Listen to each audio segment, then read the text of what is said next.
आज के वीडियो में हम स्कोप वेरिएबल के बारे में डिस्कस करने वाले हैं। तो स्कोप वेरिएबल के अंदर यहाँ पे हमें दो टाइप मिलते हैं, एक होते हैं ब्लॉक और एक होते हैं ग्लोबल।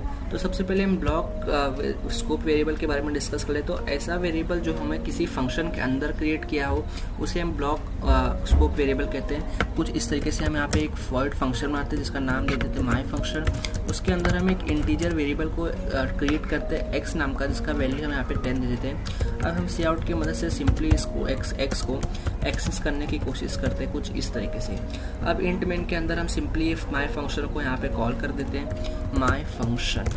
लेकिन अब मैं अगर चाहता हूँ कि मैं x को अब इस वेरिएबल के अंदर, इस फंक्शन के अंदर अगर एक्सेस करना चाहता हूँ सी आउट की मदद से, तो ये हमें एक एरर देगा कि x तो कोई हमने डिफाइन किया ही नहीं है, तो कौन से x को हम एक्सेस करने की कोशिश कर रहे हैं। देखिए यहाँ पे जैसे अब यहाँ पे मैं यहाँ पे x के पास लेके जाऊँगा तो यहाँ पे मिल रहा है आइडेंटिफायर x इज़ अनडिफाइंड। अब ये क्यों आ रहा है? क्योंकि ये x जो है हमने इस फंक्शन के अंदर यहाँ पे क्रिएट किया है, इसीलिए अब यहाँ पे हम इस x को एक्सेस नहीं कर पा रहे हैं। तो लेकिन अगर हम ये माई फंक्शन लिखेंगे तो हम इस फंक्शन के थ्रू x को एक्सेस कर सकते हैं। जैसे मैं इस कोड को यहाँ पे रन करके आपको दिखाऊंगा तो आप देख सकते हैं x की वैल्यू यहाँ पे 10 यहाँ पे शो हो रही है। लेकिन इसी को हम ब्लॉक स्कोप वेरिएबल कहते हैं। लेकिन अगर अब हम सेकेंड टर्म सीखेंगे ग्लोबल स्कोप वेरिएबल क्या होता है। तो ग्लोबल स्कोप वेरिएबल ऐसा वेरिएबल होता है जो आउटसाइड द फंक्शन के हम यहाँ पे क्रिएट करते हैं। जैसे कि हम x की वैल्यू अगर यहाँ पे क्रिएट करें एकदम टॉप ऑफ द प्रोग्राम बिना फंक्शन किसी फंक्शन के अंदर, तो ये जो x है ये हमारा ग्लोबल वेरिएबल हो जाएगा।